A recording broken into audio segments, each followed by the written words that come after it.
प्रयागराज में गंगा यमुना के जल स्तर में जिस तरह से अप्रत्याशित रूप से बढ़ोतरी हो रही थी, आज स्थिति ये है कि तराई क्षेत्र के प्रयागराज शहर के जो तराई क्षेत्र के मोहल्ले हैं वह बाढ़ की चपेट में आ चुके हैं। आज प्रयागराज जिलाधिकारी, नगर आयुक्त, एसडीएम सदर और अन्य प्रशासनिक अमले के लोग उस बाढ़ग्रस्त मोहल्लों के निरीक्षण के लिए निकले हुए हैं। मौके मुआयना करने के साथ ही क्या आवश्यक संसाधन और किए जा सकते हैं और जिला प्रशासन और अन्य नगर निगम द्वारा, अन्य विभागों द्वारा क्या सुविधाएं दी गई हैं, इसका निरीक्षण कर रहे हैं। और जैसा आप सब देख सकते हैं कि लगातार वो उस मोहल्ले का निरीक्षण कर रहे हैं, जो देख सकते हैं कि जिनका अगर देखा जाए तो प्रथम तल है जो मोहल्ले का, ये जो तराई के बने हुए जो आवास हैं जिनके लगभग आधा हिस्सा डूब चुका है। बहुत से लोग जो हैं छतों पर ही अपना बसेरा बनाए हुए हैं, गृहस्थी के सारे सामान रखकर सुरक्षित सामान को उसको पॉलीथीन आप से ढक चुके हैं। लेकिन एक समस्या जो और आप देख रहे हैं कि लगातार जो है बारिश भी होती है, बीच बीच में रह कर जो बारिश होती है उससे उनकी और भी समस्या बढ़ती चली जा रही है। और इसी सब चीज़ों को देखकर जैसे लोग छत पर हैं, ये प्रशासनिक टीम को देखकर और भी लोग छतों पर आ रहे हैं। ये काफ़ी बड़ा क्षेत्र है, बघाड़ा के साथ ढडेरिया 2 मोहल्ले हैं। इसके आगे बढ़ते हैं तो चांदपुर सरौली से होते हुए तेलियरगंज, फाफा मऊ तक, इस तरह से ये प्रभावित क्षेत्र जो है ये गंगा जी से प्रभावित है। और मौके पर डीएम साहब वार्ता भी लोगों से कर रहे हैं, छतों पर जो लोग मौजूद हैं, और उनसे जानने की कोशिश कर रहे हैं कि वास्तव में आखिर उनकी क्या दिक्कत है, वास्तव में उन्हें किन हालातों से फेस होना पड़ रहा है, क्या उन्हें पास किसी तरह की राहत है, उन्हें किस तरह की ज़रूरत की आवश्यकता है। आप सुनिए क्या कह रहे हैं जिलाधिकारी प्रयागराज रविंद्र कुमार मंदर जी। माननीय मुख्यमंत्री जी द्वारा निर्देश दिए गए थे कि जितने भी बाढ़ प्रभावित क्षेत्र हैं उन सभी का दौरा कर लें, वहाँ पे राहत कार्य जितने हो रहे हैं उनका जायजा ले लें और जितने प्रभावित परिवार हैं एक बार उनसे संवाद कर लिया जाए। तो इसीलिए उसका जायजा लेने हम लोग गए थे।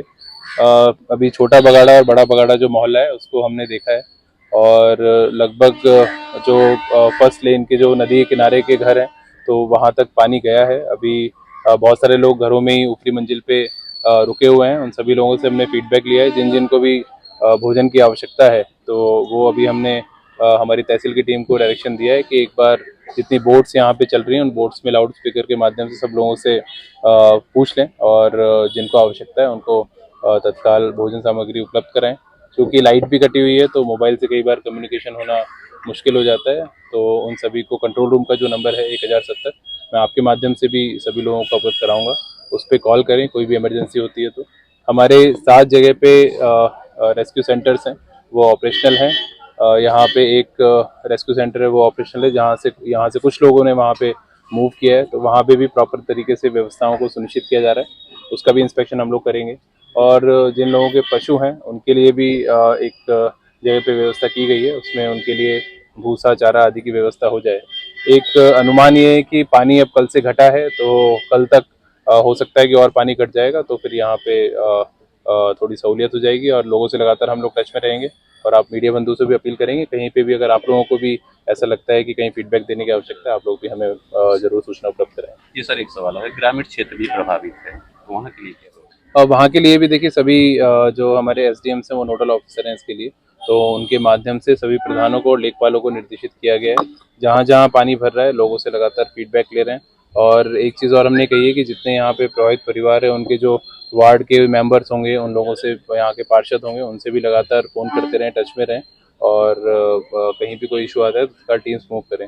तो जितना ज़्यादा निरीक्षण करेंगे तो लोगों से डायरेक्ट फीडबैक मिलेंगे, जमीनी स्तर पे सब लोगों से पता लगता रहेगा तो कोई कहीं पे भी कोई ऐसा इशू हम लोग आने नहीं देंगे। एनडीआरएफ एसडीआरएफ की कितनी टीमें लगी हुई हैं? जो एनडीआरएफ की टीम हमारे यहाँ पे सक्रिय है, 4 बोट टोटल उनके पास है और पर्याप्त मात्रा में मैन पावर है। आप लोगों ने देखा भी होगा कि सभी लोग, उनको भी हम लोगों ने ये कहा है कि जब दिन में भी लगातार मूव कर रहे हैं तो कोई भी फीडबैक है वो हमें दें, तो वो हमारे पास पर्याप्त मात्रा में है। और आगे भी अगर कोई आवश्यकता बढ़ती है तो टीम्स बढ़ने के लिए भी वो ऑन कॉल तुरंत प्रोवाइड हो जाती है, उसमें कोई इशू नहीं। अभी पानी और बढ़ने की उम्मीद है बताते हैं? देखिए कल से पानी घटा है और यहाँ तो बारिश कम है। अगर ऊपरी क्षेत्र में बारिश होती है तो हम लोगों को पहले से, हम लगातार इरिगेशन डिपार्टमेंट का डेटा हमारे पास आता रहता है। अभी पानी कल से घटा है तो आगे भी अभी यही अनुमान है कि पानी ऊपर घट रहा है, तो यहाँ पे भी धीरे धीरे घट जाएगा। हाँ, आज छोटा बघाड़ा में भी कुछ लोगों को सुरक्षित निकाला गया है, 5 से 10 लोगों को, जो कि राहत शिविर में उनको पहुंचा दिया गया है, जहां पर प्रॉपर व्यवस्था किया गया है। जी। और यहाँ पर कितने दिनों से आप ड्यूटी कर रहे हैं? टीम हमारी यहाँ पिछले 1 महीने से है। पहला जो बाढ़ 8 अगस्त को आया था, उसके एक दिन पहले से हमारी टीम अभी तक यहाँ पे तैनात है। आगे जब तक बाढ़ की स्थिति बनी रहेगी, एनडीआरएफ की टीम यहाँ पर तैनात है। जनरली किन किन क्षेत्रों में आते हैं? हाँ, जनरली छोटा बघाड़ा हो गया, बड़ा बघाड़ा हो गया, राजापुर, हाफामऊ इलाका, जो नागवासकी, इस क्षेत्रों में, सोनोटी बद्रा जो है, उस भी इलाकों में, सभी क्षेत्रों में लगभग टीम हमारी जा रही है वहाँ। कुछ बीमार या बुजुर्ग भी मिले हैं?